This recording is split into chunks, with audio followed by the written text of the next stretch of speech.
কোনো চেষ্টা করতেছে এখানে ঢোকার জন্য। দেখা যাক গাইজ আমাদের কপালে কি রয়েছে, এই শিয়ালটার মুখে কি আমরা আদৌ চড়তে পারবো কিনা।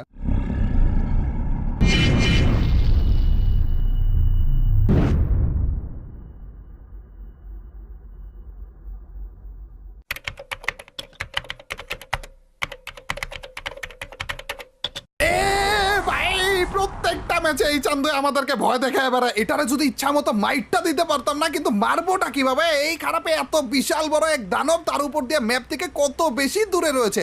আচ্ছা আমি কখনো কিন্তু ট্রাই করিনি যে এটারে আদৌ মারা যায় কিনা, কখনো ট্রাই করিনি যে এটার কাছে পর্যন্ত যাওয়া যায় কিনা। আজকে একটা চ্যালেঞ্জ করা যাক গাইস, চলো এইটার কাছে পর্যন্ত যাওয়ার চ্যালেঞ্জ। আমার মুখ দিয়ে কি মারতেছে দেখো না, যদি গায়ে লাগে। ভাই আমার প্লেন ফুটা দিছে, আমার তো ভাই প্লেনের 12টা বাজে দিছে ভাই, প্লেনে আগুন লাগা দিছে। এই চান্দুরে আজকে যেইভাবে হোক না কেন মেরেই ছাড়বো আমরা। এই চান্দুর পর্যন্ত আমরা যাব, একেবারে ওর কাছে পর্যন্ত যাব, আর তারপরে যে এইটার গায়ে গুলি করব, গ্রেনেড মারবো, যেইভাবে হোক না কেন এটারে ড্যামেজ করেই ছাড়বো। কারণ ভাই দেখো প্লেন থেকে মাত্র নামলাম আর এর মধ্যে আমার অর্ধেক হেলথ বানিয়ে দিয়েছে। তো এই ম্যাচে না গাইস, নেক্সট ম্যাচে আমরা এটাকে মারার চেষ্টা করব, আর আমি আমার স্কোয়াডকে ডেকে আনবো। আবার নর্মাল স্কোয়াড না, আমাদের টুর্নামেন্ট খেলার স্কোয়াডকে ডেকে আনবো। যেই ভাবা সেই কাজ। আমি আমার স্কোয়াডকে নিয়ে কিন্তু এসে পড়েছিলাম এবং আমাদের স্কোয়াডে ছিল প্রিয় প্লেয়ার রাহাত ভাই, স্নাইপার এক্সপার্ট মাল্টা ভাই এবং আমাদের গোলে বলু সনিক ভাই। এই তিনজন প্রো প্লেয়ারকে নিয়ে এসে পড়েছিলাম, কারণ ভাই আমাদের একটা দানবকে মারা লাগবে ভাই, চারটিখানি কথা না। আর এই বিশাল বড় দানব মানে এই 9 টেল ফক্সটাকে মারা তো অতটা ইজিও হবে না, তাই না? তো আমরা হালকা পাতলা এনিমিদেরকে মেরে লুট টুট করে নিতেছিলাম, মেডকিট বেশি করে নিয়ে নিতেছিলাম, কারণ এই জায়গাটা কিন্তু অনেক বেশি দূরে জোন থেকে, মানে আমাদের এই 9 টেল ফক্সটা যেখানে আছে আর কি। এবং পরবর্তীতে যে আমরা 4 জনের যে জিপ গাড়িগুলো রয়েছে না, ওগুলো একটা খুঁজতেছিলাম। এই 9 টেল ফক্সের পর্যন্ত যাওয়ার জন্য এই জিপ গাড়িটা অনেক বেশি ইম্পর্টেন্ট, বলতে পারো যে একমাত্র চাবি আর কি।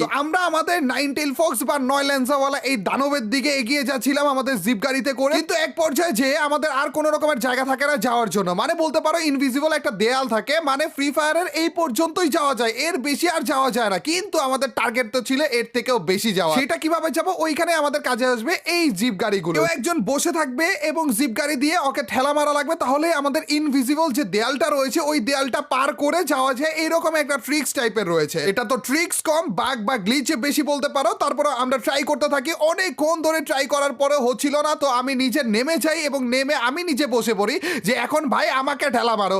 আর তারপর পর হুট করে অনেকবার চেষ্টার পরে যে দেখি ভাই কিরে আমি ঢুকে গিয়েছিলাম ভাই, পুরো টাস্কি খেয়ে গিয়েছিলাম যে আমি এই ইনভিজিবল দেয়ালটা পার করে আমাদের এই 9 টেল ফক্সের কাছে চলে যাচ্ছিলাম। কতটা কাছে পর্যন্ত চলে গিয়েছিলাম দেখতেই পারছো গাইস। পরবর্তীতে অনেকখানি কাছে যাওয়ার পরে যে আমরা হুট করে না মাটির নিচে চলে যাই, কোনো একটা গর্তের ভিতর দিয়ে আমরা একেবারে ডিরেক্ট মাটির নিচে চলে যাই এবং এইখানে আমাদের যাত্রা আপাতত শেষ হয়। কিন্তু আমরা হার মানি না, যেহেতু আমরা মাটির নিচে চলে যাই, মেবি কোনো রকমের গর্ত যেটা আমরা দেখিনি ওইটা আমরা অ্যাভয়েড করতে পারতাম, এইটা ধরে নেই।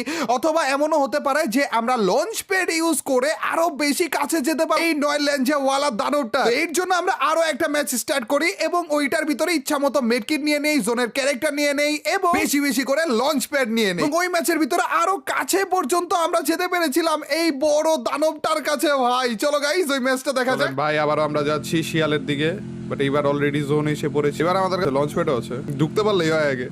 দেখা যায় কত কাছে, তাই না? অনেক দূরে। এই যে মুখের সামনে এসেই পড়ছি ভাই। এইবার আমি ওই যে বরফগুলো দেখে দেখে তারপর যাবো ভাই। আটকে না তো? এই তো আটকেছে। ভাই কি রে তুই একটু ঠেলা দিতে ভাইয়াটা। একসাথে বিতুল ভাই এটা আমার বড় বড়। আচ্ছা বিতুল ভাই মানে ওইদিকে প্রেসার দিবা। হ্যাঁ কি রে ঢুকালো না কেন? আবার ঢুকালো না কি ভাই? আমি উপর উঠে যাই কেন? ভাই কি বুঝলাম না কাহিনী। ঢুকে গেছি ভাই।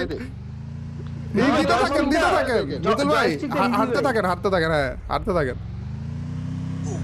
ঢুকায় না বিতুল ভাইকে। আমি ঢুকে গেছি ভাই। কাছাকাছি যাওয়া লাগবে যে, আরে বরফগুলো তো কাছে আসে না ভাই। এসে পড়ছি আবারও শিয়ালের কাছে।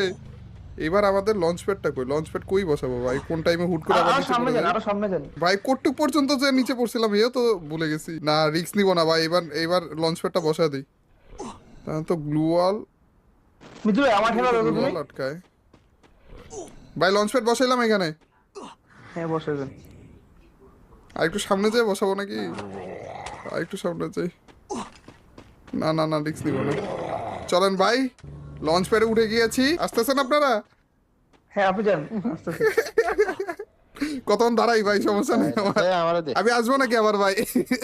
ও এবার চাইলে আসতে পারবো না ভাই। গাইস লঞ্চ প্যাডে করে একেবারে এই শিয়ালটার মুখের সামনে যাব আমরা। আমাদের টিমমেটরা এখনো চেষ্টা করতেছে এখানে ঢোকার জন্য। দেখা যাক গাইস আমাদের কপালে কি রয়েছে, এই শিয়ালটার গাড়ি মুখে কোনো কি আমরা লড়াই আদৌ কিনা? চড়তে পারবো কিনা। এই যে একেবারে সামনে বরাবর চলে যাবো, একেবারে কাছেই আছে শিয়ালটা। আচ্ছা এই শিয়ালটার এমনি মারা যায় নাকি দেখি তো এগুলো?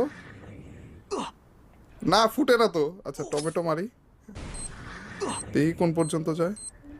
এই পর্যন্ত মাত্র। ও টমেটোর ক্যারেক্টারই নেই তো।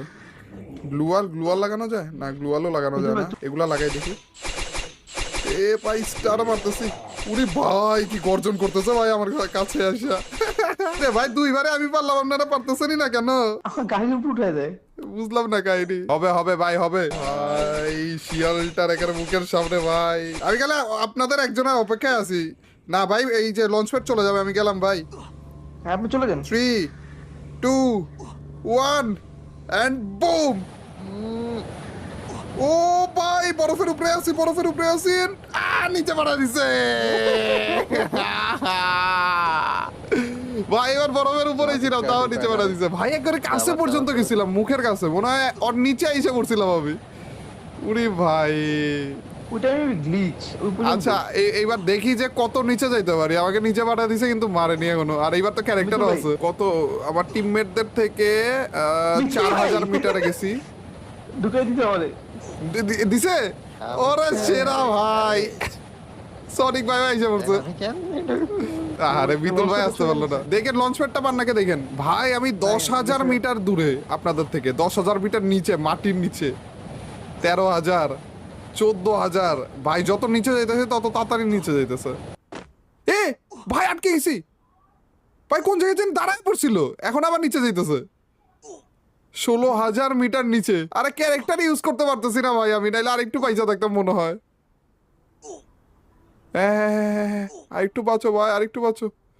ওরে ভাই কত মিটার? 18,000 মিটার ভাই। রেকর্ড করে বলছি মনে হয় আমি। 19,000, 20,000 পর্যন্ত যাই। আরেকটু আরেকটু আরেকটু আরেকটু 20,000 গেছে ভাই রে ভাই। আমার টিমমেটদের থেকে আরো তো 20,000 নিচে মিটার দূরে। 21,000 এখনো যাইতেছে। ডাউন হয়ে গেছি ভাই। সনিক ভাই দাঁড়ান, আপনার ক্যামেরা আইসা নেই, আগে লাভ দিন না। নিচে পড়ে গেছেন নাকি আপনি? না না ভাই আমি আসি। দাঁড়ান দাঁড়ান, লঞ্চ প্যাড আছে এখনো? না চলে গেছে। দাঁড়ান দাঁড়ান আমি দেখি একটু ঘুরে যাইতে পারেন নাকি দেখেন।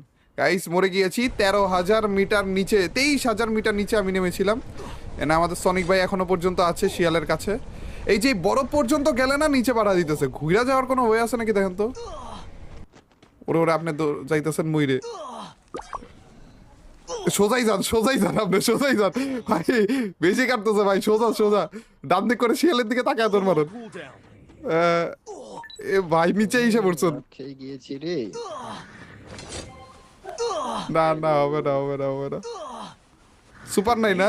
ভাইয়া সুপার শেষ। ই কে ক্যারেক্টার নাই ওইটা অ্যাক্টিভ অন করেন। ওরা নিচে পড়ে গেছে, নিচেই পড়ে গেছে ভাই। এবং এরপরে যে আমরা আরো একটা ম্যাচ খেলি, আরো একবার ট্রাই করি এই দানবটার কাছে যাওয়ার, কিন্তু সেম ভাবে আমরা আবারও নিচে পড়ে যাই ভাই। তোমাদের কাছে যদি কোনো রকমের ওয়ে জানা থাকে যেটার মাধ্যমে আমরা এটার আরো কাছে যেতে পারবো, এটার মাইট দুই দিতে পারবো, অবশ্যই আমাদেরকে কমেন্ট সেকশনে জানিয়ে দিও, তাহলে আমরা আরো একবার ট্রাই করব। কিন্তু তারপরও এতটা কাছে আমরা যে অন্য রকমের একটা সাকসেস ফিল করতেছিলাম। এবং কমেন্ট সেকশনে তোমরাও